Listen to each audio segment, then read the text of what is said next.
నెల్లూరు జిల్లా బుచ్చిరెడ్డిపాళ్యం కేసులో సంచలన నమోదైంది. ఏవో శ్రీహరి మృతి కేసులో నిందితుడు హరికృష్ణ కుటుంబం మొత్తం జిల్లా సింగరాయకొండలో రైలు కింద పడి బలవన్మరణం చేసుకుంది.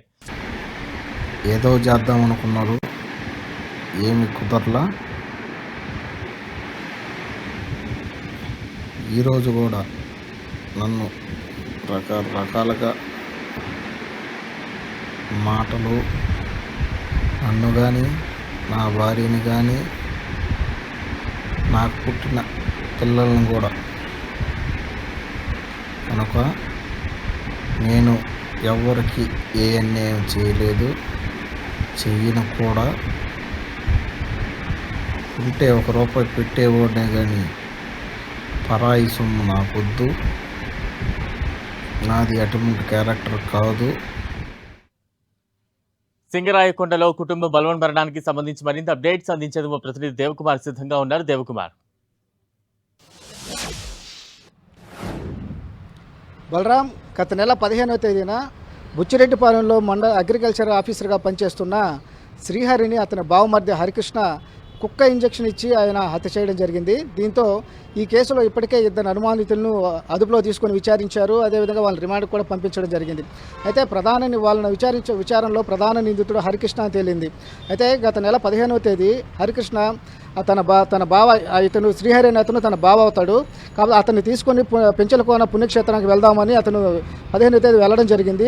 అక్కడ వెళ్ళే క్రమంలో కారులోనే అతనికి ఇద్దరు వ్యక్తుల సహాయంతో అతనికి శ్రీహరికి కుక్క ఇంజెక్షన్ ఇచ్చి ఆయన చంపేయడం జరిగింది. హత్య చేయడం జరిగింది. హత్య చేసిన తర్వాత డెడ్ బాడీని ఆయన బుచ్చిరెడ్డిపాలెం మెనగల్కి తీసుకొని వచ్చారు. అంటే మెనగల్ ఏంటంటే శ్రీహరిది సొంత గ్రామం. ఆయన అక్కడికి వచ్చిన తర్వాత బంధువులందరికీ కూడా ఇతను గుండెపోటుతో మరణించాడని చెప్పడం జరిగింది. అయితే చెప్పిన తర్వాత అక్కడికి ఏదైతే అంత్యక్రియలు జరిగే క్రమంలో అక్కడ వచ్చిన ఫ్రెండ్స్ కావచ్చు, అదేవిధంగా బంధువులు కావచ్చు, వీళ్ళంతా కొంత అనుమానం వ్యక్తం చేశారు. ఎందువల్లంటే అంత్యక్రియలప్పుడు అతను స్నానం చేయాలి కాబట్టి స్నానం చేసే క్రమంలో అతను షర్ట్ ఇప్పాల్సి వచ్చింది. అంటే ఈ శ్రీహరి షర్ట్ తీయకూడదని చెప్పేసి బావమర్ది హరికృష్ణ అడ్డుకున్నాడు.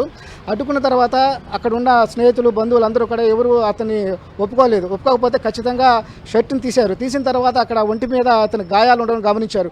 గమనించిన తర్వాత గుండెపోటుతో మరణిస్తే ఈ గాయాలు ఎలా వచ్చాయనేసి వాళ్ళందరూ కూడా ప్రశ్నించడం జరిగింది. దీంతో పోలీసులకు కూడా సమాచారం ఇవ్వడం జరిగింది. అయితే పోలీసులు ఆ సమాచారం అందుకుని ఆ ఘటనా స్థలానికి వచ్చారు. వచ్చిన తర్వాత గాయాలను చూశారు. చూసిన తర్వాత అక్కడ బంధువులు ఎవరైనా ఫిర్యాదు చేస్తే కేసు నమోదు చేస్తామని చెప్పడం కూడా పోలీసులు చేయడం జరిగింది. అయితే ఎవరు కూడా అక్కడ ఫిర్యాదు ఇవ్వకపోవడంతో పోలీసులు కూడా వెనుదిరిగారు. అదేవిధంగా ఆ బంధువులు అంతా కూడా ఇది గుండెపోటుతోనే మరణించారనేసి ఆ సమయంలో చెప్పడం జరిగింది. అయితే దీనిపైన కొంత అనుమానం వ్యక్తం చేస్తూ ఈ నెల 6వ తేదీన అతని భార్య జిల్లా ఎస్పీ అజితా వేజండ్లకు కంప్లైంట్ ఇవ్వడం జరిగింది.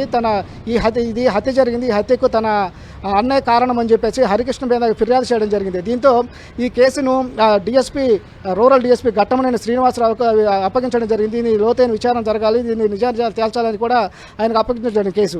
దీంతో ఆయన అనుమానితులు ఎవరైతే ఉన్నారో ఇద్దరు వాళ్ళని తీసుకుని విచారించిన తర్వాత అసలైన విషయాలన్నీ కూడా దీంట్లో వెలుగులోకి వచ్చాయి. అయితే వీళ్ళని అనుమానితులను విచారించి వాళ్ళని రిమాండ్కి పంపించడం జరిగింది. ఆ తర్వాత హరికృష్ణ కోసం గాలింపు చర్యలు చేపట్టారు. ఈ క్రమంలోనే ఇక్కడ ఈ కేసు ఇది ఒక మలుపు తిరిగిన పరిస్థితి అయితే ఉంది. నిన్న జిల్లా ఎస్పీ అజితా వేజండ్ల ఇక్కడ ఏదైతే ఈ కేసులో పోలీసులు అలసత్వం వహించారో, నిర్లక్ష్యంగా వ్యవహరించారో ఆ బుచ్చి స్టేషన్ సంబంధించిన సిఐ శ్రీనివాసరావును విఆర్కు పంపిస్తూ ఆమె ఉత్తర్వులు ఇచ్చారు. అదేవిధంగా నిన్నటినే రోజున ఐజీ ఆఫీస్ నుంచి శ్రీనివాసరావు సస్పెండ్ చేయడం కూడా జరిగింది. అలాగే పోలీస్ స్టేషన్లో పనిచేస్తున్న 23 మంది సిబ్బందిని కూడా ఒక్కసారిగా ఆమె బదిలీ చేయడం జరిగింది. దీంతో ఇది ఒక రాష్ట్రంలో ఒక సంచలనంగా మారిన పరిస్థితి అయితే ఉంది. రాష్ట్ర చరిత్రలో ఒక పోలీస్ ఆఫీసర్ ఈ విధంగా ఇంతమందిని బదిలీ చేయడము, సస్పెండ్ చేయడం అనేది మనకు తెలిసి తొలిసారి అన్నట్లుగా ఉంది. అయితే ఈ విషయంలో ఎప్పుడైతే ఇంత సీరియస్గా ఉందో ఈ విషయము, దీంతో హరికృష్ణ 4 రోజుల నుంచి కనిపించకుండా పోయాడు.